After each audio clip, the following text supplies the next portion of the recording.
Hi, it's Anita with segment 2 of my Everyday Nutrition program. What we'll start out with each segment is a review, a look back at the week. We'll talk about the topic for this segment, and then we'll finish up with some suggestions for how and what do you want to think about over the course of the next week. In addition, I will be touching on the handouts that go along with this segment.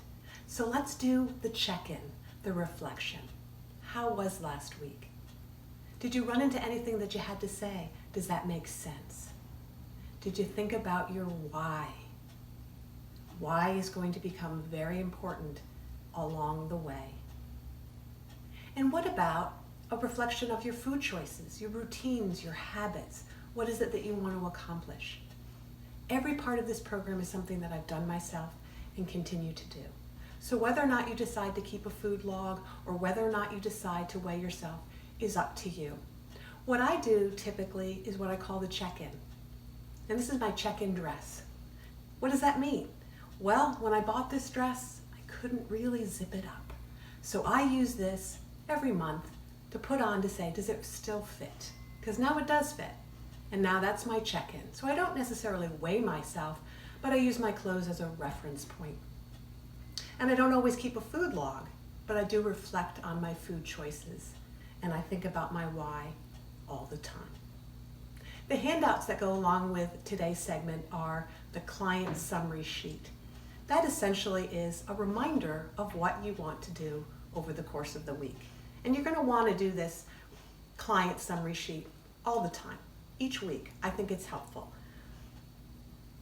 Also, there'll be sample meals, what's called create a healthy meal, and a shopping list, along with a food log if you choose to do that.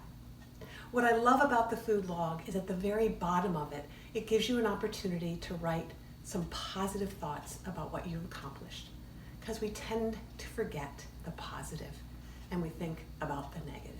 We don't want to do that. Now, this is not intended to replace any medical advice that your physician or healthcare provider has provided, but this program is going to be a different approach to healthier eating. And let's get started with the macros. The macros are where we get calories. Our calories in our food come from carbohydrate, protein, fat, and alcohol. Fat is the most concentrated source of calories, followed by alcohol. If you consume alcohol, it is generally suggested that you do so in moderation. What about fats? Fat foods are typically spreadable. So butter, mayonnaise, guacamole, avocado, olive oil. Those are all fats. And some are going to be healthier than others. We'll talk a little bit more about those. Now, nuts are also a fat, as is our flaxseed and our chia seeds. What's important about fat is that it helps to satisfy us. Without fat, we tend to be hungry a couple of hours or even an hour after we eat. So incorporating some healthy fat with every meal and snack is really important. I love to put pesto on my chicken or pesto on fish.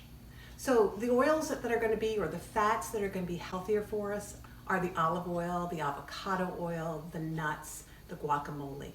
Butter, sour cream, cream cheese, those are to be used in general in moderation. Protein foods.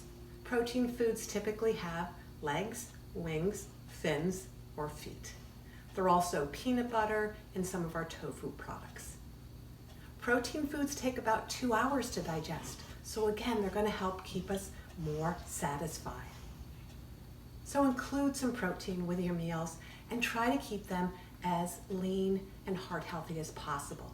So our tuna here is great for us. We have some low-fat cottage cheese, our eggs, and our chicken are great examples of proteins that we want to include in our meals.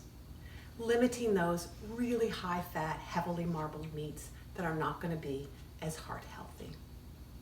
Now, everything else is a carbohydrate. So you can see here we have a wide range of carbohydrates. Pasta, potato, rice, all of our fruits, yogurt, milk.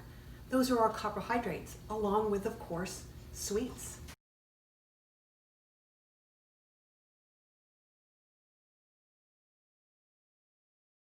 Right in front of me, I have these wonderful, what I call non-starchy vegetables.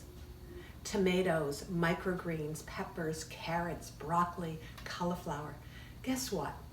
We can't overeat these foods. So unless we have any issues with, we're on a medication such as Coumadin, or we have kidney issues, we can't overeat these foods. So go ahead, enjoy them. They're fabulous for us. They're going to help keep us fuller longer. Let's practice a little bit. So if I were to say broccoli, what would you say that that food is? Is it a carbohydrate? Is it a protein? Is it a fat? Well, it's a carbohydrate, but it's one of those that we're going to call free. So it's a carbohydrate, but we're going to call it free. We're going to load that up onto our plate and enjoy it. What about yogurt? Think about that for a moment. Yogurt is a carbohydrate. How about chicken, tuna, cottage cheese? Those are proteins. And then we have our guacamole or our avocado. Those are our fats. So now you know what macros are. Calories coming from carbohydrate, protein, and fat. And what we want to do is think about how do we portion those out on a daily basis? How do we keep it simple and easy as we put together our portions? So let me show you. I happen to love the plate. The plate is something that you can take everywhere, anywhere, daily in your home. It helps give you the idea of how do we portion out our food. So the first thing to think about is take that broccoli, the carrots, the tomatoes, and put them on the top half of your plate, or fill up half of your plate with those non-starchy carbohydrates. Take your protein portion at about the size of the palm of your hand or a deck of cards. Fits nicely in a quarter of the plate. On the other side of that plate, next to the protein, is your carbohydrate. That portion is about the size of your fist. And somewhere you want to include some heart healthy fat. Some guacamole, some nuts, some avocados. Because if we can be satisfied for 3 hours or more, then we're less likely to snack.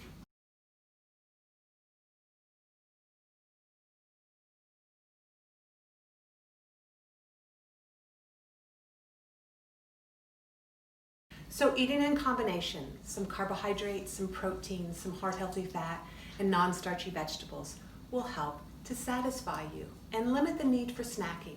So unless you're getting hungry between meals, there is no rules that you have to have 3 meals and 3 snacks. So the more you practice and think about what is a carbohydrate, what is a protein, or what is a fat, the easier it gets.